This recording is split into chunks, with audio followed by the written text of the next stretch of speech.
warahmatullahi wabarakatuh. Let's go for our final chapter, which is chapter 8, the national income.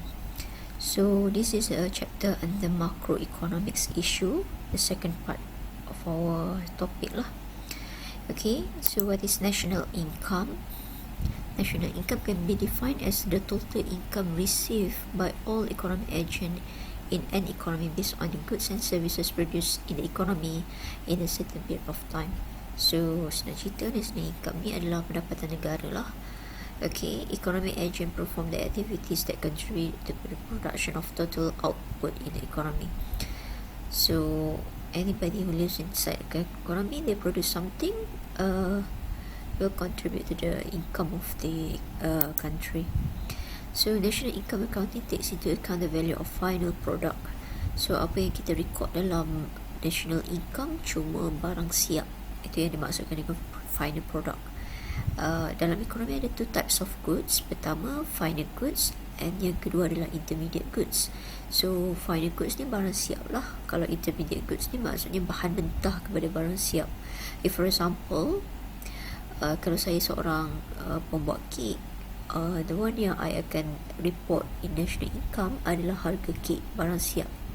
So I would report things like telur, tepung, bahan untuk buat kek saya tu, sebab harga bahan mentah untuk buat kek tu already dalam harga barang siap. Maksudnya harga kek tu dah termasuk sekali, kita kira pasal tepung, telur and so on. Okay, so that's why be careful if we want to report something to the national income, because we are the people inside the country, right? So anything yang kita produce akan contribute to the income of the country. Cuma you kena make sure the value yang kita reported in the national income of a country is the final goods, barang siap, bukan intermediate goods. Okay, national income only takes into account the value of goods and services that are produced in the present year. So sebab national income ni kita akan measure dia setahun pendapatan negara ni. So barang tu yang dihasilkan pada tahun tersebut, dia akan direkod pada tahun tersebut. Tak boleh barang tahun 2012 rekod dalam national income tahun 2013, cannot. Okay, so that's why second hand item are not included. If for example kan, kereta Myvi, dia dikeluarkan pada tahun 2015. So jadinya the value of Myvi dah direkod dalam national income tahun 2015. All of a sudden Myvi tu dijual balik jadi second hand item. So for example, harga mula-mula Myvi tu 60,000, dan bila dia dijual balik harga dia 30,000, dia jual pada tahun 2020. Jadinya sekarang ni walaupun ada perbezaan dari segi harga, but kita tak boleh record 30,000 tu dalam national income 2020. Sebab apa? Barang tu telah direkodkan pada tahun dia dikeluarkan, which is 2015. So anything yang dah direkodkan, walaupun dia dijual balik dengan harga yang berbeza, it won't be included in the national income. Second hand item cannot. Kalau tak, kita akan kira dia sebagai double counting. Maksudnya it's unfair lah, because basically we are only producing one product, tapi sekarang nampak macam ada dua, jadi value dia bertambah. Dulu 60,000 tambah lagi 30,000 jadi 90,000, padahal benda tu makin susut nilai. So be extra careful about that lah. So national income does not include transfer payment. Example, housewife receives allowance from husband. For example, housewife kan, dia duduk kat rumah. Housewife ni suri rumah lah kan, dia tak ada income, tapi husband dia bagi allowance, for example 500 ke 600 ke, dia tak perlu report in national income. Sebab apa? That one kita panggil one way flow. Housewife tu tidak mendatangkan apa-apa faedah pada ekonomi, cuma pada family dia sahaja. So yang kita akan recordkan dalam national income ni cuma productive activities yang menyebabkan bilateral transaction yang bilateral, ada dua arah. For example, jual beli barangan kan, pihak penjual dapat duit, pihak pelanggan dapat barang. So itu yang akan kita recordkan, sebab dia adalah transaction. Tapi kalau macam housewife receive allowance from the husband ni, dia bukan transaction, dia lebih kepada a gift. Itu tak boleh, dia panggil unproductive activities, because it does not contribute to the country. Okay, next is that is the thing is you need to memorize about this. Just that national income dia akan record yearly, year by year. Tahun 2014 ada, 2015 ada. So barang yang dihasilkan pada tahun tersebut akan direkod pada tahun tersebut. National income tak boleh record second hand item, sebab kalau tak dia akan jadi double counting. Maksud double counting tu jadi redundant, dia 2 kali. Okay, and national income only record about productive economic activities. So anything yang unlawful to the law kan, for example macam dealing of drugs. So undang-undang kita tidak membenarkan jual beli dadah kan.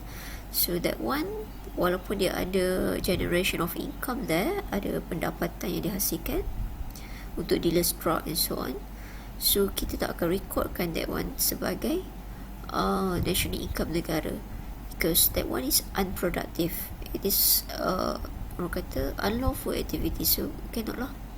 For example, kalau macam kasino dekat Genting tu, yang tu ada lesen, that one is lawful, so okay, yang tu akan dikira dalam national income country. Tapi rumah judi, rumah nombor ECO yang tidak berlesen, yang selalu dikena serbu polis semua tu kan, dia ada generation of income, tapi that one kita akan tidak akan record in our national income.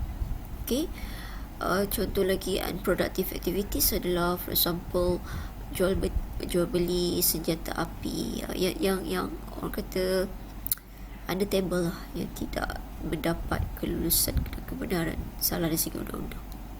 So these activities even though melibatkan banyak duit, tapi kita tak akan recordkan sebagai pendapatan negara.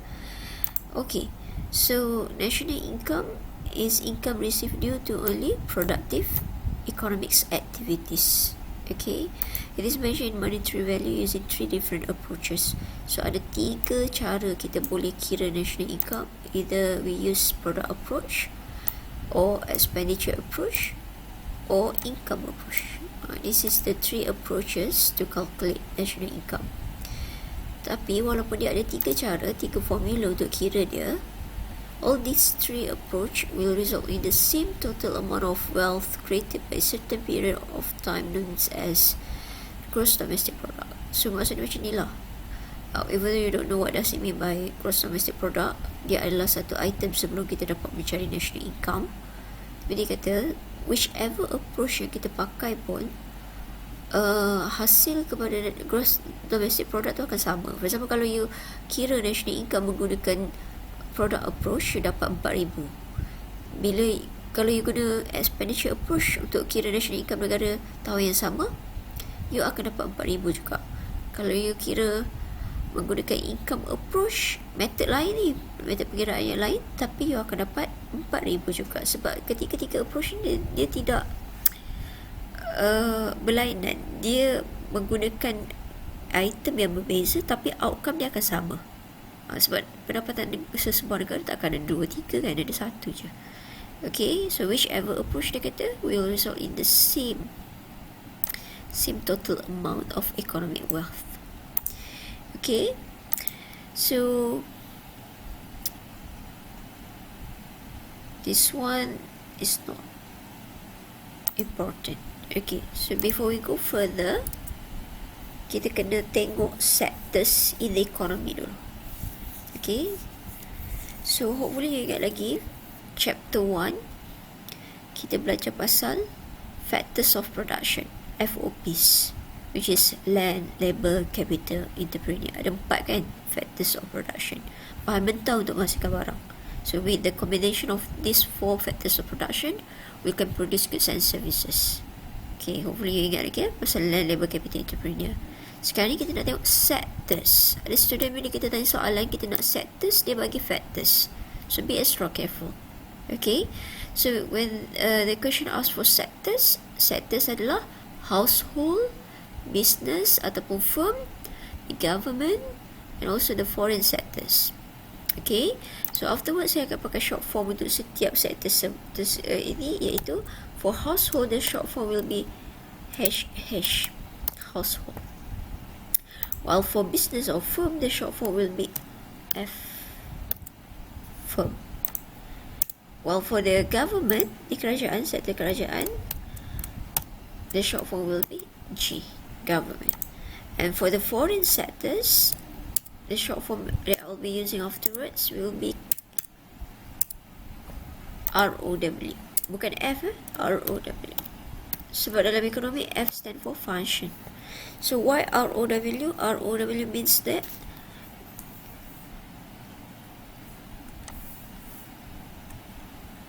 rest of the world. Ini maksud ROW.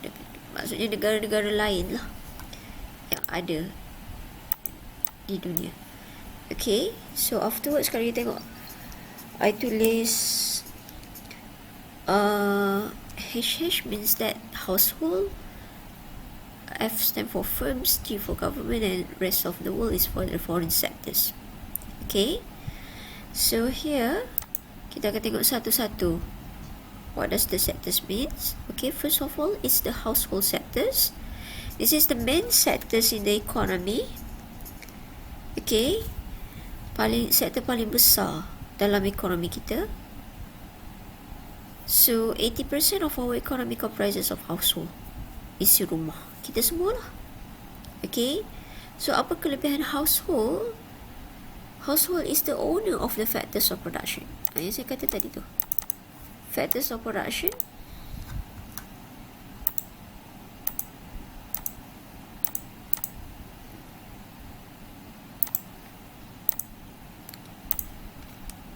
short form dia FOPs.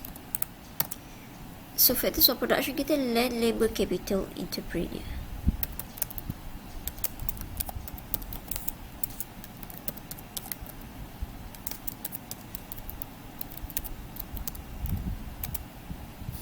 Okay, so belongs to whom?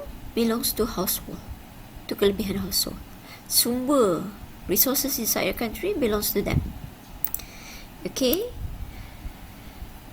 and what did they do? They buy goods and services. Goods and services ni adalah finished good, finished product. And household will affect the level of output in the economy. Sebab output ni adalah kuantiti barangan dalam ekonomi. Sebab household yang beli barangan. So kalau tinggi demand of household, makin banyaklah penghasilan barangan dalam ekonomi. Okay,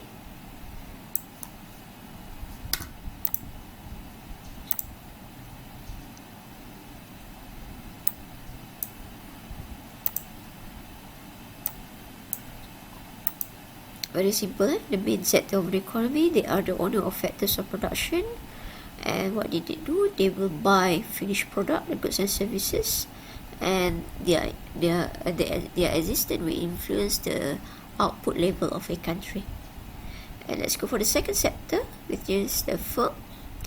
It is a production and productive sectors. Why? Because firm ataupun business adalah satu sectors yang menghasilkan barangan. Okay, so what will they do? They will utilize the factors of production, which is the land, labor, capital, entrepreneur. Because to produce goods and services, which is the production of the firm, kan, dia akan menggunakan the raw material. Ingat lagi kita belajar production chapter, I'm not sure production chapter berapa, chapter 5, right? So in that chapter I explained to you, to produce goods and services we will use the combination of land, labor, capital, entrepreneur. Okay, and firm is the sectors that produce goods and services. Household is the sectors that will buy goods and services. But in order to produce the goods and services, firm will need to utilize the factors of production, which is land, labor, capital, entrepreneur. Tapi who is the owner of the land, labor, capital, entrepreneur? Household is the owner. So if firm has no relationship with the household, they cannot produce goods and services. Why? Because they don't have the material, the resources to produce goods and services, which is the land, labor, capital, entrepreneur. So now you can see the interaction between firm and household. Firm need household. Why? Because if firm wants to produce goods and services, they need household, because household is the owner of the factors of production, and household, they would like to buy the finished product. However, they are not producing their own finished product. Even though they are the owner of the factors of production, they do not have the skill to produce goods and services yang dia nak tu. So they need a firm to produce on their behalf. So nak tak nak, household and firm, they must interact with each other, because firm perlukan factors of production untuk hasilkan barang. Kenapa? Sebab apa? Dia nak dapatkan profit. Productive sectors to gain profit. Business kan? The main purpose of their producing anything is to get profit, to sell the product and get profit. And in order for them to get profit, they must produce good. If they don't have the raw material, how can they produce good? So they must interact with household. Okay? And after they have produced the goods and services, they will offer or sell the goods and services. And siapa yang beli? Household lah. Because household dia sector yang memerlukan finished product tu. Kita household, kita tak pakai raw material. Kita akan beli barang siap. Okay? And the level of investment affect the economic activities. So, bila dia sebut firm, dia akan ada istilah investment. Why? Sebab firm, they need capital, they need money to expand their business. Okay? So, if they have more money, they can attain more investment, they can produce more. Increase in investment will increase output. So that's why this statement is like this, because when we have more money as a seller, we can produce more. Therefore, they will increase the total income. They will get more income because they can sell more product. Meanwhile, the next sector is government sectors. So this is the government. Why do we need government? So here, household is from the demand side lah, the one who buy product. Firm is from the supply side, the producer who produce product. And now we have another sectors, which is the government sectors. Kenapa perlu ada government? Because government is the one that provide rules and regulation, so that both parties, which is the household and firm, will follow the rules and regulation and won't do harm on each other. So manusia ni dia kena control. Dia tak boleh biarkan dia orang berinteraksi sendiri dan kita berharap semua orang ada niat baik. Tak boleh. So we must have government, because government will set the rules and regulation for both parties. And what does the government do? Government also consume and produce goods and services. Oh, tadi saya kata yang consume household, yang produce firm kan? Sekarang ni government, dia consume dan produce. Apa yang dia buat? Dia akan buat public goods. Public goods ni adalah goods for the public, untuk semua orang. Normally, public goods won't generate income. So, firm tak akan buat public goods.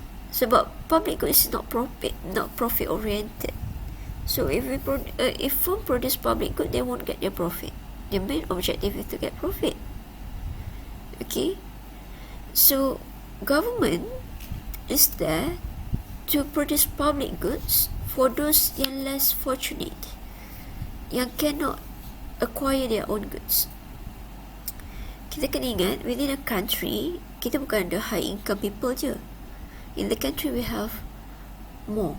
We have the low income people, we have the middle income, especially those low income. Apa pun low income kan, they cannot afford lots of things.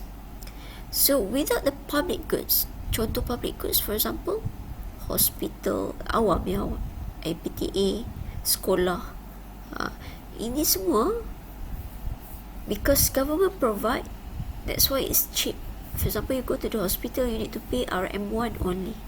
So even though you don't have money, you are very poor, at least you have RM1 and you can see the doctor. If we don't have public goods, so what happened to these people? Nak pergi swasta, cubalah sekali pergi hospital swasta, tengok berapa kos dia. So bila tak ada public goods, orang susah akan bertambah susah. Tak ada pembelaan. So government is there. That is the purpose of the government, to help all the citizens, not only the rich but also the poor. And government will influence the stabilizing of the economy through policy, rules, regulation and political intervention. And what did the government do in order to finance the production of public goods? Government will collect tax.